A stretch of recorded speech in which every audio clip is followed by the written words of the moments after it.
All right, for today's video review, we're going to be taking a look at Transformers Beast Wars Basic Class Powerpinch. A decent little figure here. Turns into an earwig, which is a kind of a strange alternate mode, but it works. It's a decent earwig mode. Obviously, the colors are a little bit more exaggerated and made a little bit more toyetic, but it's still a neat looking mode.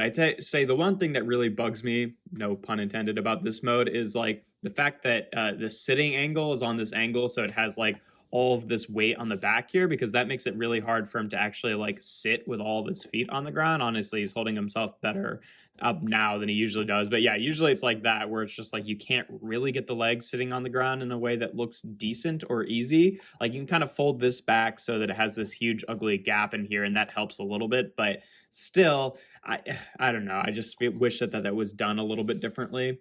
The other kind of strange thing about this figure is that he's not actually cast in black like he looks like. It's actually a really sort of dark, transparent green, like you can kind of see through there, which is kind of a neat effect. I don't know if I would have preferred that over just like regular black plastic, but it looks okay.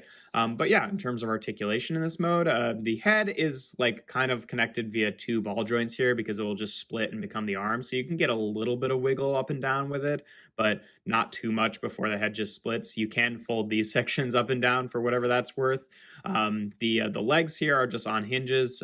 They're all three connected, so they just fold up and down like that. And then you can flip up the tail like this. Not that I don't know if earwigs actually do that. Surely they must. I don't know. But you can do that. And then this whole piece back here is tied to a gimmick where you've got this little peg back here, which if you bring, back and forth, it'll kind of make the pincers open and close. Also, if you fold this section up right here, this is where his Predacon rub symbol is. It's very cold in here right now, so I don't think I'm going to be able to get it to activate, but that's where it is. But yeah, decent little earwig mode. Honestly, the main thing is just I wish that it was, sculpted in such a way that it could actually easily just sit on the ground, but whatever. In terms of not articulation, in terms of comparisons, here he is with Kingdom Sideswipe, just for a standard one. And for a modern Beast Wars bug, here he is with Kingdom Waspinator, just so you can see what they look like together. Transformation wise, the whole pincer section just ends up becoming a weapon in robot mode. So you unpeg it kind of at this section here, just kind of slots in there to that hinge. We'll put that off to the side. Then we can take the head, split it down the middle, and then just fold out these sections for the arms, and then rotate the head around 180 degrees so that the elbows end up facing forward. And then you take this back panel here and just fold it up like that. And then you take this whole section. The feet are supposed to stay tabbed in, but they kind of come undone pretty easily. But you take this whole section and actually rotate it around in this frame like this, and then you can unfold the legs and then peg this panel back into place, and then just take this whole section and it'll just hinge over like that. You can fold out the feet, and there you have Powerpinch in his robot mode. And yeah, I actually quite like the aesthetic of this guy. Like this, like I said, some of the sections look a little bit see-through because it's done in this transparent green rather than black, but I don't know, it gives a nice kind of glow to the figure. The one thing that I do find really annoying is that there's no great place to store this. Like, he can hold it as a weapon, but there's nowhere else to put it. And like, for some of those figures, I'm just like, okay, I'll just pretend that he's just got that as a section of his arm.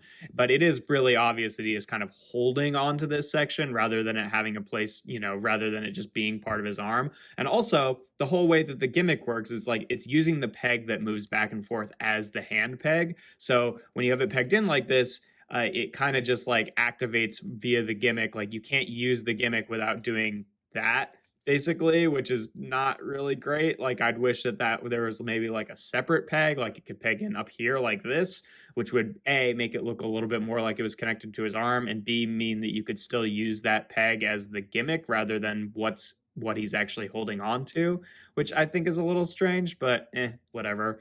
But yeah, in terms of articulation, the head is on a swivel here, so it just rotates around like that. Shoulders are on ball joints, so they can rotate around like that and kind of fold out to the side about that far. You can adjust where you want the bug legs to be. Elbows are on ball joints, which gives him a bicep swivel. He does have this little wrist joint, although technically, like maybe are these his hands or are the holes his hands? Because that's what he's holding on to. But I don't know. Nothing at the waist. Hips are on ball joints, can rotate around like that. The knees are both on ball joints and a separate hinge there for transformation. So he's got a pretty deep knee bend. And then the ball joint also gives him a thigh swivel there. And then the feet can hinge forward and back. So, decent articulation, pretty standard Beast Wars stuff, just a lot of ball joints there. But yeah, in terms of comparisons in this mode, here he is again with Kingdom Sideswipe, and here he is again with Kingdom Waspinator, just so you can see what he looks like with those guys there. He's a pretty normal size Beast Wars basic class figure. But yeah, not a ton else to say about this guy. He's okay. Again, not without issue. I wish that the bug mode sat a little bit better, and I wish that this had somewhere to go, or at least more convincingly plugged into his arm, and you could still use the gimmick without that happening. But otherwise, he's a decent little figure. He's just one of those figures where it's just like, oh, I actually really like the robot mode aesthetic when he's not holding the weapon, which is a shame because there's nothing else to do with this.